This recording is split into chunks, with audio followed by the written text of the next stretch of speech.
আসসালামু আলাইকুম প্রিয় দর্শক, এই মাসের 12 তারিখে মানে আর এক সপ্তাহের একটু বেশি 12 তারিখে আমাদের জাতীয় সংসদের অধিবেশন বসছে। মানে নির্বাচনের পর বিএনপি যে নির্বাচনে নিরঙ্কুশ সংখ্যাগরিষ্ঠতা লাভ করেছে, সেই নির্বাচনের পর জাতীয় সংসদের প্রথম অধিবেশন বসবে 12 তারিখে এবং সেদিনই অনেক কিছু হবে। সেদিন স্পিকার নির্বাচিত হবেন, ডেপুটি স্পিকার নির্বাচিত হবেন এবং সেদিন প্রেসিডেন্ট প্রথমে একটা ভাষণ দিবেন এবং এই প্রেসিডেন্টের এই ভাষণ দেওয়াটা কিন্তু একটা ওনার সাংবিধানিক দায়িত্ব। আপনি যদি আমাদের যে সংবিধান এখনো আছে এবং সেই সংবিধানের আলোকেই কিন্তু সবকিছু হচ্ছে এবং সেই সংবিধানের 73-এর 2 যে অনুচ্ছেদ আছে সেখানে বলা হয়েছে সংসদ সদস্যদের প্রত্যেক সাধারণ নির্বাচনের পর প্রথম অধিবেশনের সূচনায় এবং প্রত্যেক বৎসর প্রথম অধিবেশনের সূচনায় রাষ্ট্রপতি সংসদে ভাষণ দান করিবেন। এটা হলো নিয়ম, একদম সংবিধানে বলা হয়েছে, এর বাইরে আপনি যেতে পারবেন না। তো 12 তারিখে যে অধিবেশনটা বসবে সেই অধিবেশনের শুরুতে প্রেসিডেন্ট একটা ভাষণ দেবেন। এই প্রেসিডেন্টের ভাষণ নিয়ে নানা ধরনের আপত্তি উঠছে। এরই মধ্যে এনসিপির পক্ষ থেকে আনুষ্ঠানিকভাবে বলা হয়েছে যে এই প্রেসিডেন্টের ভাষণ তারা চায় না। তারা বলেছে প্রেসিডেন্ট ভাষণ দিতে পারবে না, কারণ এই প্রেসিডেন্ট শেখ হাসিনার উচ্ছিষ্টভোগী অমুক তমুক অনেক কিছু এবং তার কোনো ব্যক্তিত্ব নাই, সেই স্বৈরাচারের দোসর ছিল, এগুলো অনেক কথা বলা হচ্ছে। আবার পাশাপাশি একজন আইনজীবী, যদিও উনি আইনজীবী বাট উনি জামাতের লোক আর কি, জামাতের আইনজীবী বলতে পারেন আপনি, কারণ উনি জামাত করেন, জামাতের পক্ষে ভোট চান, নানা রকম ঘটনা ওনার আছে। মিস্টার শাহরিয়ার কবির তিনি প্রধানমন্ত্রীর কাছে একটা চিঠি লিখেছেন যে যেন প্রেসিডেন্টকে দিয়ে ভাষণটা দেওয়ানো না হয়। কিন্তু কোশ্চেনটা হলো প্রেসিডেন্ট ভাষণ যদি না দেন তাহলে সেটা ঠিক হবে কিনা, অথবা প্রেসিডেন্ট ভাষণ দিতে পারবেন না এই কথা প্রেসিডেন্টকে কে বলতে পারবে, কেন বলবে, বলাটা সংবিধান সম্মত হবে কিনা, এই প্রশ্নগুলো কিন্তু আছে। আমি এটা নিয়ে একটু আলাপ করব আজকে। আমি আপনাদেরকে আগেই বলেছি যে প্রেসিডেন্টের যে দায়িত্বের কথা আমি বললাম, প্রেসিডেন্ট সংবিধান বলেছে যে প্রেসিডেন্ট নতুন সংসদ নির্বাচনের পর প্রথম যে অধিবেশন হবে এবং এছাড়া প্রতি বছর প্রথম যে অধিবেশনটা হবে সেই অধিবেশনে প্রেসিডেন্ট ভাষণ দেবেন। এখন শাহাবুদ্দিন আহমেদকে আপনি পছন্দ করেন না, নাও করতে পারেন, আপনাকে সবাইকে পছন্দ করতে হবে এমন তো কোনো প্রতিজ্ঞা নেই, তাই না? কিন্তু পছন্দ না করলেও আপনি তো অন্য কাউকে প্রেসিডেন্ট বলতে পারবেন না। প্রেসিডেন্ট তো উনি, শাহাবুদ্দিন আহমেদই প্রেসিডেন্ট, এটা আপনাকে মানতে হবে ভাই। প্রেসিডেন্ট কিন্তু ব্যক্তি না, প্রেসিডেন্ট একটা প্রতিষ্ঠান, প্রেসিডেন্ট একটা পদ, সেই পদের লোকটা ওখানে বসে আছেন এবং ওই পদটাকে আপনি অসম্মান করতে পারবেন না। এই দেশের নিয়ম কানুন আইন সংবিধান সবকিছু মিলিয়ে প্রেসিডেন্টকে দেশের সবচেয়ে সম্মানিত ব্যক্তি হিসাবে অধিষ্ঠিত করেছে, স্বীকৃতি দিয়েছে। তো তাকে আপনি অপছন্দ করতে পারেন, কোনো সমস্যা, এটা আপনার পার্সোনাল ব্যাপার, কিন্তু সেটাকে কি আপনি প্রাতিষ্ঠানিক পর্যায়ে নিয়ে আসতে পারবেন? পারবেন না। আরেকটা কথা, নাহিদ ইসলাম সাহেব মাঝখানে একবার বলেছিলেন যে প্রেসিডেন্টকে অভিশংসন করা হোক, মানে ইমপিচমেন্ট করা হোক। দেখেন প্রেসিডেন্টকে কিভাবে ইমপিচমেন্ট করা যায় তারও কিছু নিয়ম কানুন আছে। সেই নিয়ম কানুনগুলো কি সেটা একটু জানা দরকার। সেই নিয়ম কানুনটা হলো গিয়ে প্রথমে প্রেসিডেন্টের বিরুদ্ধে একটা অভিযোগ তুলতে হবে এবং সেই অভিযোগগুলো সুনির্দিষ্ট হতে হবে।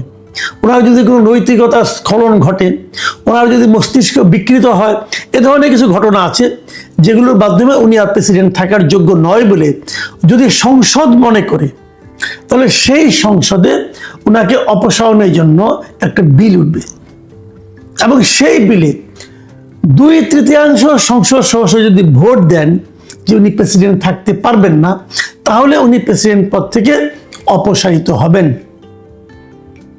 এই হলো প্রেসিডেন্টকে ইমপিচ করার নিয়ম। নাহিদ ইসলাম আবদার করেছেন প্রেসিডেন্টকে ইমপিচ করতে হবে।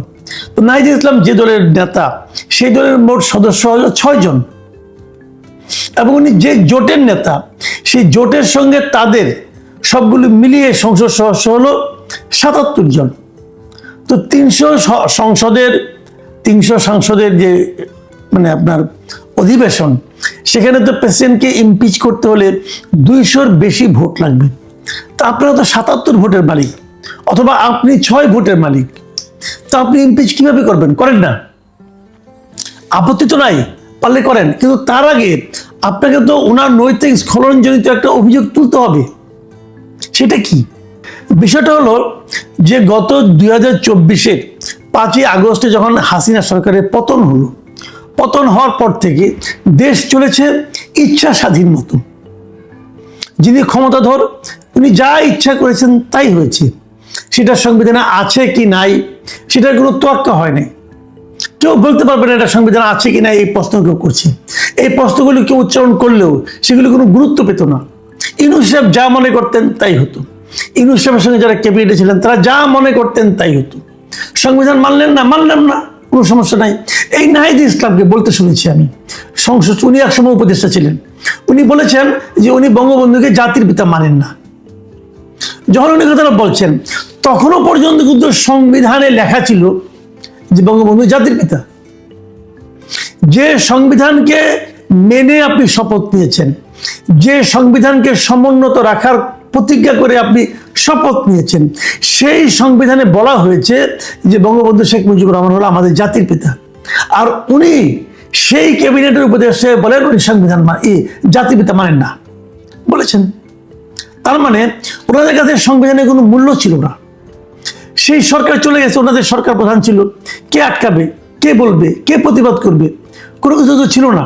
কিন্তু ওনারা ভুলে গেছেন ডক্টর ইউনূস সাহেব এখন আর ক্ষমতায় নাই।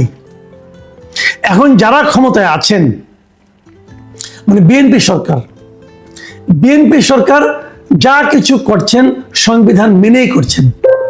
এবং এই সংবিধানে যে যে বিষয়গুলো ওনাদের ভালো লাগে না অথবা নাও লাগতে পারে, সেগুলি ওনারা মানছেন। এবং হয়তো সংসদ শুরু হওয়ার পর তাদের অপছন্দের বিষয়গুলো তারা হয়তো সংবিধান থেকে সরিয়ে দেবেন। আপনারাও দেন সেই মানে উদ্যোগে আপনারাও সামিল হন, কোনো আপত্তি তো নাই। কিন্তু যতক্ষণ পর্যন্ত আপনি সরিয়ে দিতে না পারবেন, ততক্ষণ পর্যন্ত আপনাকে সংবিধান মানতে হবে। কারণ যদি আপনি আজকের সংবিধান না মানেন, এই না মানার অভিযোগটা কিন্তু আপনার বিরুদ্ধে রয়ে যাবে।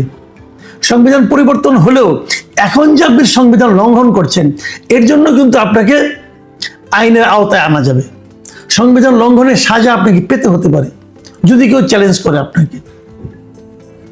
এই বিষয়গুলো মাথায় রেখে কাজ করতে হবে। আপনারা এখন একটা দল করেছেন, ওই দলের 6 জন এমপি আছে, কাজে আপনাদের কথা বলতে হবে খুব ঠান্ডা মাথায়, চিন্তা ভাবনা করি। আপনি সংসদ সদস্য হয়েছেন, কাজে ধরাকে সরাজ্ঞান করার কোনো সুযোগ তো আপনার নাই। আপনি যেগুলো অপছন্দ করেন, সংসদে যে সে অপছন্দের বিষয়গুলো সংবিধান থেকে সরিয়ে দেন, কোনো প্রবলেম তো নাই। কিন্তু সরানোর আগ পর্যন্ত আপনাকে মানতে হবে। এটাই সারা দুনিয়ার নিয়ম। নতুন করে আপনারা 18 মাস নতুন করে তৈরি করেছিলেন, নতুন করে গাইড যেটা পালন করেছিলেন। আপনাদের মনে রাখতে হবে যে 18 মাসের পরে আরো একটা মাস পার হয়ে গেছে। ডক্টর ইউনূসের ক্ষমতাচ্যুতির পরে প্রায় 1 মাস হয়ে যাচ্ছে। এখন আর ওই আগের মতো করে ভাব নিলে চলবে না রে ভাই, এই নিয়ম মানতে হবে। এখন এই যে বিষয়গুলো, এগুলি কিভাবে সমাধান হবে? দাবি করা হচ্ছে জামাতের পক্ষ থেকে এবং এনসিপির পক্ষ থেকে যে তাদেরকে ওই সংবিধান সংস্কার পরিষদ যেটা করা হয়েছিল, সেই সংবিধান সংস্কার পরিষদে আগে সংবিধান সংস্কার করবে, জুলাই সনদ পাশ করবে, তারপরে তারা সংসদে বসবে। এই যে আবদারটা, এটা বাস্তবে কোনো পাবে না, গুরুত্ব পাবে না। আপনাদের মনে রাখতে হবে বিএনপি কিন্তু তার 212 জন সংসদ সদস্য নিয়ে এবং একজন সংসদ সদস্য স্বতন্ত্র রুমিন ফারহানা, এরা কেউ কিন্তু সংবিধান সংস্কার পরিষদের সদস্য হিসেবে শপথ নেন নাই। কাজেই সংসদ শুরু হওয়ার আগেই সংবিধান সংশোধনের কোনো সুযোগ আর নাই। আপনাকে সংসদে তারপর আপনাকে সংবিধান সংশোধনের কথা ভাবতে হবে। এবং এটাই স্বাভাবিক। আপনারা যেটা গায়ের জোর করছেন, এবং এরই মধ্যে আমরা দেখেছি যে বিএনপির পক্ষ থেকে জামাত ইসলামকে বলা হয়েছে যে আপনাদের এখান থেকে একজন এমপির নাম দেন যাকে আমরা ডেপুটি স্পিকার বানাতে পারি।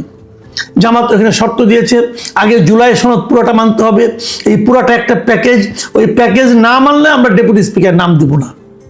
তো এই আবদার তো হবে না, প্যাকেজ আগে কিভাবে মানবে? তারা তো সংবিধান সংস্কার পরিষদের সদস্য হিসেবে শপথ নেই নাই, তাহলে আগে আপনি কিভাবে প্যাকেজ বাস্তবায়ন করবেন?